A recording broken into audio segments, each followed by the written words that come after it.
Hi, I'm Kevin Harrington, and I'm here with my co-host, Forbes Riley. Forbes, we've seen you for many years on TV as a celebrity fitness guru, as well as a television show host. Welcome. Thank you, welcome. Kevin. Okay. And of course, you may recognize him as one of the original sharks from Shark Tank. You know, one of my pet peeves is clutter. And Me too. our next guest, she's the queen of cleaning out your clutter. Please welcome Ms. Sue Crum. Oh, thank you so much, Forbes. I am so very excited that you're Great here. to see you. All right. Sue, thanks. Thanks. So how did you come to claim this title? Well, you know, I've realized that people have stuff. And at some points in our lives, we end up with more stuff than we need. Right. And depending on what's going on in our world, it may just fill up with too much clutter. And what it does is it prevents all of us from getting on with living the life we want to do. Sue, your background's pretty amazing. 30 years you go back in the school system. Tell us about your teaching, and you were a principal at one time, and all of that good stuff. Okay. Thank you, Kevin. I began as a teacher, age 21, and from that I went on to be an assistant principal of 3 different schools, assistant superintendent, and an acting superintendent. This is for a variety of school districts. Wow. And during that time I found you had to be really organized, you had to know what you were doing, you had to lead your staff and your community and really show good, strong leadership skills by being well organized and having procedures in place so that you could be effective, because any one day can change in the business world as well as in schools. Right. And So, there's physical clutter in schools, but there's also all kinds of other clutter, right? So tell us about some of the other kinds of clutter that you get involved with. Well, you have a lot of responsibilities and a lot of different hats to wear and people to please, different groups, community, school board members, students, staff, classified staff, certificated staff, and you have to keep all of that going, just like the orchestra leader, so to speak. So you've got all these different kinds of instruments, and you've got to keep them all organized as well as lead them.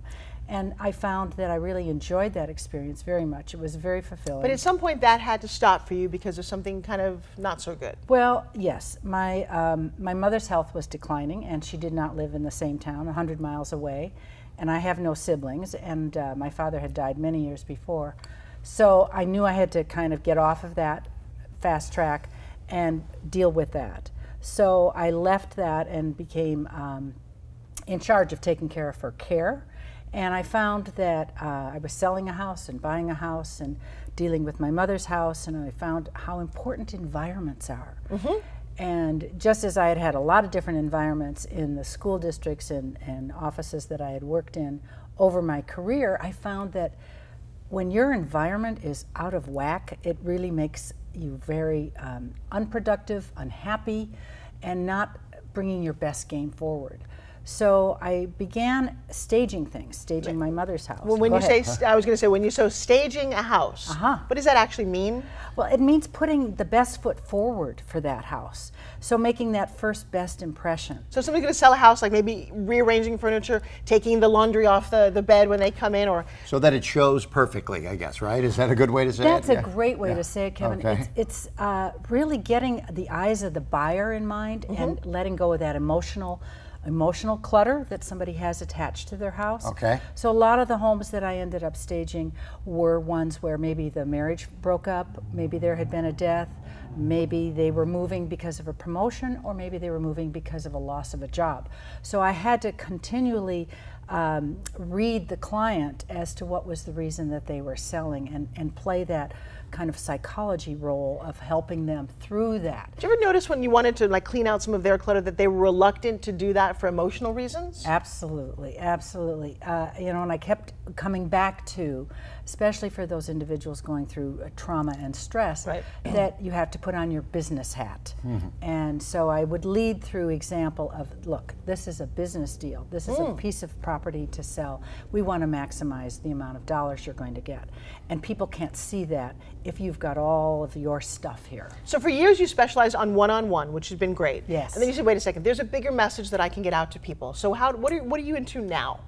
Well, I found that I worked with clients besides staging, just on even clearing out their clutter and getting them organized so they could be more productive. But I found myself gravitating back to the speaking world that I had really been involved in for many years. And I had missed it. I didn't realize I had missed that part of it. And I found that I could motivate and inspire people through my speaking, that they could be more productive, more focused, and happy if they got more organized and cleared up some of the messes going on in their life. I love the book that you've written is Clear Your Clutter, and you talk about 50 ways to organize your life, your home, or your business, right? Absolutely. So let's talk about the business side of clearing out your clutter.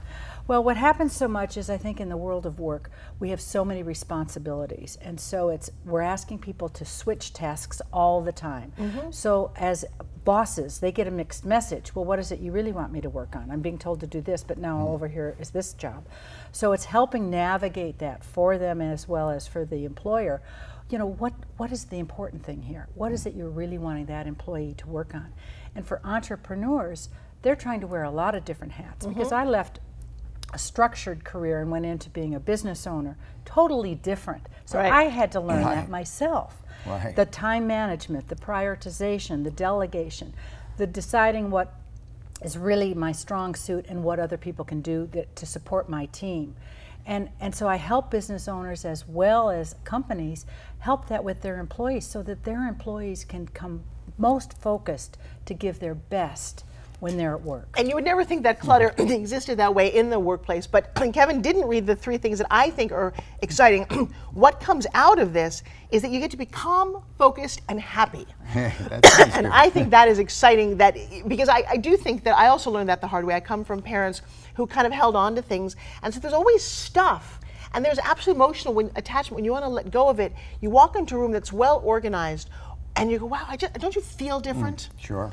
Yep. The other thing that's important to note is who you hang out with. So Jack Canfield from the movie The Secret, one of my all-time favorite authors of Chicken Soup from the Soul, calls you, and I quote here, it's like having a real-life coach by your side. You are America's leading authority on clearing clutter. Right on the cover, too. I That's know. amazing. Yes, Wow. Jack is amazing, and I've known him for several years and really love working with him, and I assist him with his works and his projects with doing workshops. So when a company comes to you and said, hey, you know what, there's something that's not working in my business, we were going to bring you in. Yes. What can you offer us? Yes. Well, I can motivate and inspire your employees to feel better about themselves so that they can focus on the work at hand when they get to work. Do you do this Because through it's coaching, balanced. or how do employers get to you and, Yes. and understand your services? Thank you. They can find me on my website, and they can also find me through speaking. So I speak at different events, and then they can bring me in to speak to their particular employees. The employees themselves some of them are under a lot of stress, and everyone is feeling really overwhelmed today. And they're just like multitasking and thinking that's working. It's not. And so they're very, very overwhelmed. That's such a great thing, and I think everyone listening, sometimes you get really busy just looking at emails or other it is, and you're busy, and I can remember at the end of the day going, I actually didn't get anything done. You can help me. Well, think about it. Wait, no, I need a yes from Yes, everybody. yes, absolutely, I just want to know. absolutely. I was just thinking, That's what You've happens. got your computer, your iPad, your iPhone, your this, that, and yeah, it can be very distracting. Please when, help us you know. clear out the clutter. Well, and here's the thing, we're on 24/7 nowadays. Yeah. Yeah. You know, and nobody's got this, 8 to 5, Monday through Friday life anymore that they just close out.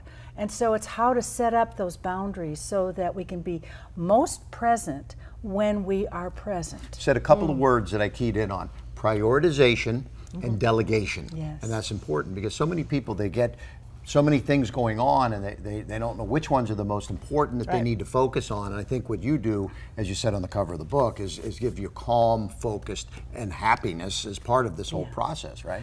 I have a system that I work with when I'm with individuals to help them really figure out what's going on, what is the stress that's causing them to feel such overwhelm. My clients, when they contact me to work with them, the very first thing they always ask is, do you help people on overwhelm? I hear overwhelm, overwhelm, overwhelm, over and over. So do you have a success story of somebody that you helped transform? I brought a few. Oh, okay.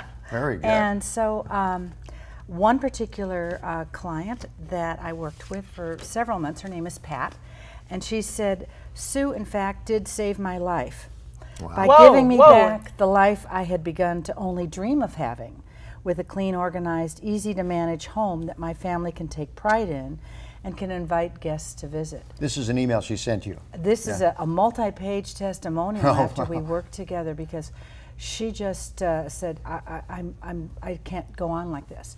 And when people contact me, they really just are filled to the brim. I can remember, you just touched something in me. I can remember, because of the way my parents, they were depression babies. Yeah. And I remember not wanting to bring friends to the house because of the physical clutter. It embarrassed me. And you just said that you saved her life. I'm glad actually my mom's not allowed to hear this, because I don't mean to be rude, but it bothered me. You did something very profound, not only for her, but her whole family. Yes, I did. And she had not had anyone in that house for years and years before I came and worked with her. That's spectacular. But another client that I worked with had said, I needed Sue with her encouragement, her organizational know-how, and her ability to keep me focused. We've lost our ability to focus. And Kevin, going back to your earlier question about working with people in the business world, they need to develop a better focus. We're so distracted, and with all of the technology that's going on, we're switching tasks continuously. So we've lost that ability. So you come into a company and work with the CEO or the management on down and actually focus the employees into their specific duties and requirements, prioritization and delegation, right? So that they can take back their life, you know, and so that that employee can come into work and be really focused on, and not have to worry about what's going on over here, who's calling, who's got a crisis somewhere. I want to, you know what, I want you to work. Can I hire you right now? Absolutely. I'm sitting here drooling. Could you do me a favor? Absolutely. So I'm all inspired. Would you please look at my audience and tell them how they can find you, and if somebody's still curious about what it is that you do? Sure. If you're watching us today and would like to get out of overwhelm and feeling stressed, or you're a meeting planner and want someone to come in to inspire your workforce or team members, then I would be the one that you might want to talk with. And you can visit my website and see my free resources, tools, and strategies to help you get started today on a better tomorrow. I'm there. This goes back, in my childhood, I remember, does it work on refrigerators? I'm thinking my mother used to save weeks and weeks, and we'd find things back in the back and growing, you know, because she had a hard time getting rid of the clutter in just the refrigerator alone. So I mean, it starts there, but that means there's problems other places, right? And clutter is really, once people start to release clutter, it's a transformation to open up better things for their life and better opportunities for creativity. Clutter is clogging us from getting on with the life we imagine. It sounds so freeing, because I'm thinking car, closet, the piles of papers on our desk, the file, calendar. Yes, You know, and now you have a system that actually helps this too, because not everybody can get to you. Right. Right, but I have a system, and I work with people virtually as well as in person. Oh. And so I do coaching by phone, and clients come to me, and we organize, if you can believe this, room by room, by telephone. Oh, wow. That's exciting. Very nice. And sometimes I say telephone or Skype because some of the clients are not even comfortable sharing their full spaces with me in a photograph. It's amazing. So you're an author, a speaker, a coach. You do live workshops. You do over the internet workshops. So pretty much anybody, just by going to your website at the bottom of the screen, can get a hold of you to find out some way that they can work with you. Absolutely, And start because they small don't have and to grow bigger. Yes, and they don't have to live like that forever. They can change, and they can start out with small steps. Do you have one more personal story that comes to mind? Because I'm thinking, I love hearing from people whose lives that you've touched. Okay, this one is from Benita, and she said, deciding what to do with all the stuff that's polluting your personal environment becomes easier with Sue's excellent coaching. You know, it speaks for itself. You are a delight. I'm inspired. Oh, thank you. You can tell everybody's got stuff. I hope I don't have to go to your website, because I need some services. Okay, Perfect. thank you very much. Thank you very much. All right, Sue, thank you.